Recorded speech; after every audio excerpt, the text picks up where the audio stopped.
Before this video starts, a quick reminder that myself and a small team have been making a third-person shooter inspired by games such as Halo for the past 3 years almost.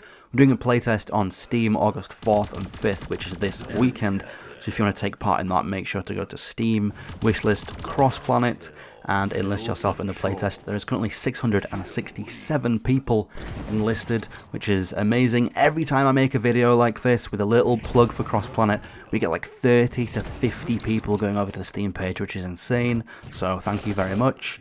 And if you do take part, I'll see you there.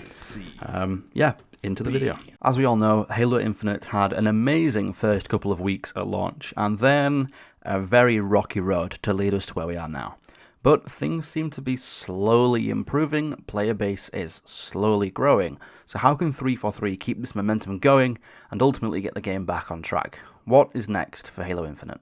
I don't have the answer, but I can suggest a few things and talk about what direction I would want to see Halo go in the near future. Obviously, new content is very important. New content keeps the existing player base coming back to try new experiences, and sometimes brings in people who may have left the game previously because they want to try them as well. But what kind of content is going to bring people back for the long run and not just a season launch, ultimately for those people to leave again? Because that's kind of what's been happening with a lot of the seasons. People come and check out the new modes and maps, and then ultimately after 2 or 3 weeks, they leave and go back and play whatever game they were playing beforehand. With sometimes a couple thousand sticking around, so the player base has been growing by 2,000 or 3,000 players every week, which isn't too bad, but as time goes on, this dwindles down and you start to lose a few players and then it balances out, and that's kind of what Halo Infinite has been doing. We seem to just be bouncing around a player base of 30,000 to 15,000 every single season. So I think the best kind of content going forward that is realistic for 343, because if I was to mention the unrealistic ones, it would obviously be things such as Firefight, Campaign DLC, but those things are just unrealistic at this point. So I think the number one thing that they can bring to the game is more game modes. Maps are cool, don't get me wrong, but we have the community with Forge to make almost dev-looking maps. Sometimes you can barely tell the difference between a very well-crafted Forge map and a developer-style map.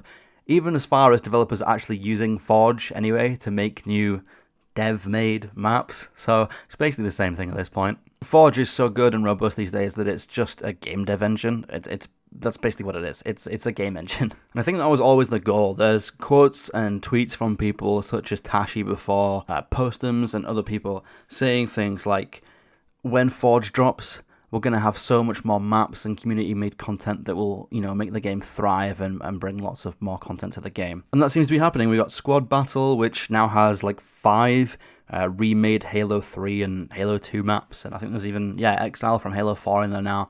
So if that continues to progress, and they do another one which is more 4v4 style, such as a throwback playlist or something. There's the community playlist as well, which has new Forge maps, new ideas, unique experiences, or even sometimes reimaginations from previous Halo games. So I think the community can handle the new maps coming to the game. I think it's up to 343 to bring us new game modes.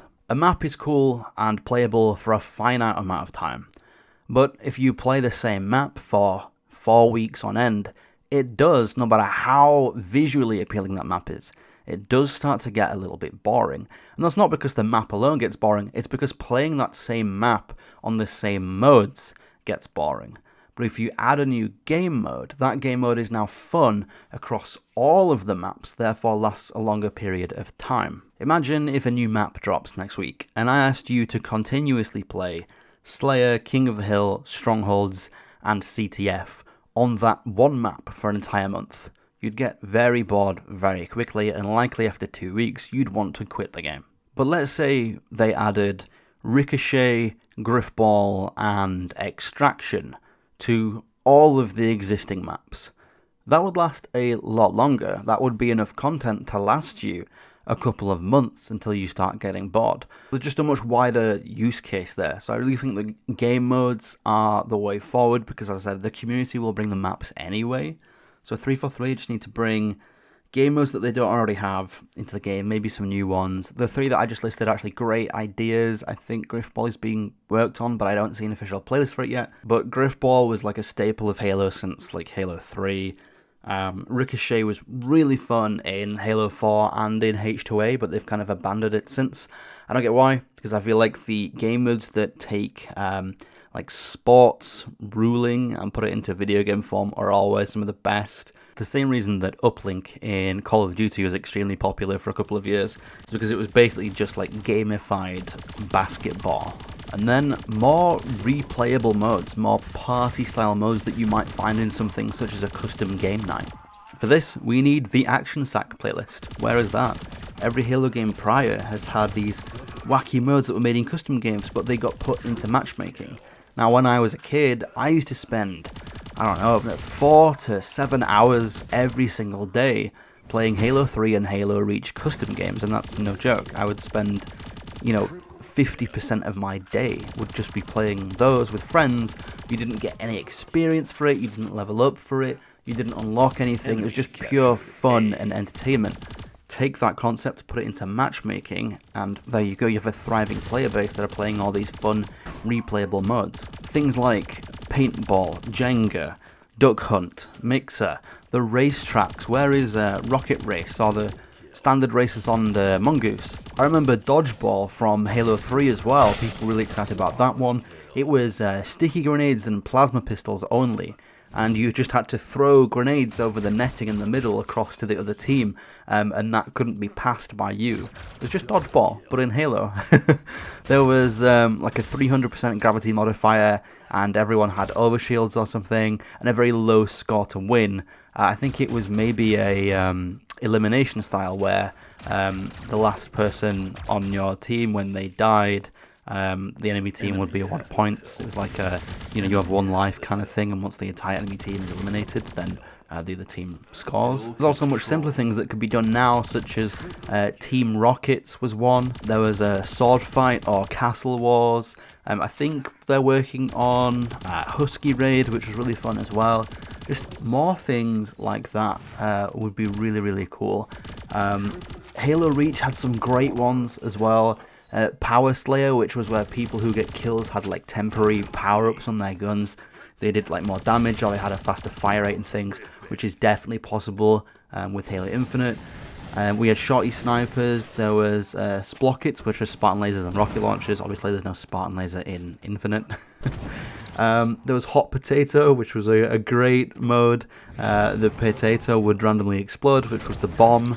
So you just had to, it was basically oddball, but randomly the ball would just explode, which created a new dynamic. And then I think the only other one I can remember is Sumo Warthogs, or Warthog Sumo or something, which was where it was just everyone in Warthogs, and there's a big pit of doom in the middle where you can fall down, and the entire objective is just to ram the enemy team into the hole in the middle, and the last person standing wins. Stuff like that, that's not inherently competitive and it doesn't take itself too seriously, is a great way to improve player retention. People can play those fun, wacky modes over and over again, and it's almost like putting loads of other video game concepts into Halo. That's why the previous ones performed so well in a social setting, is because it just felt like Halo was this kind of giant sandbox that just took other games and funneled it into Halo. The racetracks remind people of Mario Kart. The Ricochet game would remind people of things like basketball. Game modes like Duck Hunt are obviously inspired by other games. Duck Hunt. Stuff like that keeps a player base playing the game. So this is the kind of stuff that Halo Infinite needs going forwards. We don't need 20 new hyper-competitive modes. Just need some fun stuff. I think there's enough competitive modes now, with maybe, as I said, Extraction being a final one. But I'd say the game is kind of launch content complete at this point. Now it's time to add the fun stuff that are going to keep people playing for months on end. So let me know what you think in the comments. I do feel like I took a couple of minutes to get to my main point, which was a list of the game modes and things. But if you got this far, let me know if you agree. Also, let me know if I forgot any game modes that you loved in previous Halos and that you've been begging for 343 to add to Infinite.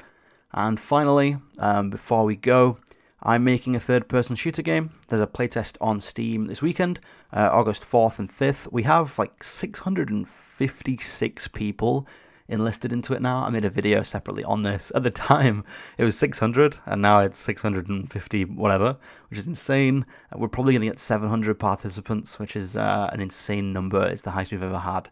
So if you like the gameplay that's now on screen, and you want to play this game for yourself, then you can do if you're on Steam. It's called Cross Planet. Come and help us test the game, give feedback, find bugs, just play with devs. There's free skins and things being given out if you complete challenges and stuff, so should be a fun 24 hours or more. If it goes well, we'll probably extend it a little bit. So yeah, thanks for watching this video, and I'll see you in the next one. Goodbye.